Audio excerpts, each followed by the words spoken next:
GST reforms की घोषणा हुई थी, ये हमने उस समय आपको जानकारी दी थी।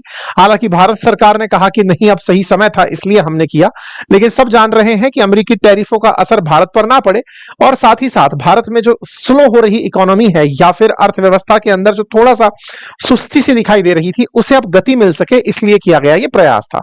अर्थव्यवस्था में सब इसी तरह से चीजें की जाती हैं। फिलहाल के लिए हम चर्चा करेंगे एक एक उस बात पर कि अल्टीमेटली रिक्वायरमेंट के साथ साथ सरकार निपटेगी कैसे, क्योंकि जब भी कोई टैक्स लगता है तो वो टैक्स सरकार के खाते में जाता है। सरकार का जो कंसोलिडेटेड फंड ऑफ इंडिया है, संचित निधि है, उसमें टैक्स जो लगा है वो पे होता है। अगर आज आपने कोई वस्तु खरीदी उस पर जो टैक्स चुकाया वो असल में सरकार का हिस्सा चुकाया है। सरकार अपने हिस्से को छोड़ रही है, हिस्से को छोड़ रही है तो आपकी जेब से जो पैसा है वो कम जा रहा है, लेकिन अल्टीमेटली सरकार अपना हिस्सा छोड़कर कुल मिलाकर खुद के पास जो राजस्व इकट्ठा हो रहा है उसे तो कम कर रही है। अगर उसका खुद का राजस्व कम हो रहा है तो इससे एक बहुत बड़ी परेशानी जन्म लेती है कि सरकार का टैक्स कलेक्शन कम होना हमारी बुनियादी आवश्यकताओं की पूर्ति में कहीं दिक्कत तो नहीं कर देगा। ऐसा क्यों? क्योंकि सरकार अब तक यही तो कहती आई है कि हम टैक्स इकट्ठा करते हैं ताकि आपकी सड़कें बना सकें, रेल लाइन बना सकें, टेलीफोन की तमाम प्रकार की जो सुविधाएं, संचार सुविधा है या सुरक्षा सुविधा है, ये हम कर सकें। तो सरकार अगर आपने टैक्स कटौती कर दी तो कुल मिलाकर आपने जनता को तो राहत पहुंचा दी, लेकिन जो अब तक आप कहते थे कि टैक्स से ही हम सारी व्यवस्थाएं चला पाते हैं, तो क्या आप कहीं और तो कॉम्प्रोमाइज नहीं करोगे? ये बड़ा सवाल है ना। हालांकि मैं आपको पुराने सेशन से ही रिलेट करते हुए आगे बढ़ रहा हूं। जब ये अनाउंसमेंट हुआ था कि हमने टैक्स स्लैब्स में 5% टैक्स स्लैब को रखा है, निर्मला सीतारमण जी के द्वारा 3 सितंबर को यह जानकारी दी गई थी और बताया गया था कि आने वाले समय में 12% की टैक्स स्लैब खत्म हो रही है।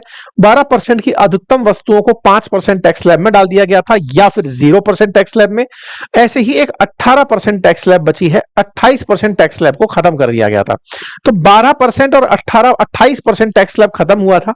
उसके बाद में जो नई टैक्स स्लैब बनकर आई उनमें से 18, 5 और 0 तो थी ही थी, 12 और 28 ये दोनों खत्म हुई। 28 की जगह 40% का टैक्स स्लैब निकल कर आ गया, यानी कि जो 12% टैक्स स्लैब है ना, टेक्निकली वही एक तरह से खत्म हुआ। 28% की जगह तो 40% का टैक्स स्लैब आ चुका है। हालांकि सभी वस्तुएं जो 28% में आती थी वो 40 में नहीं गई हैं, लेकिन हाँ एक नया टैक्स स्लैब आ चुका है। तो अगर हम कहें कि पहले 5 टैक्स स्लैब थे तो अभी जो टैक्स स्लैब बचे हैं वो 4 हैं।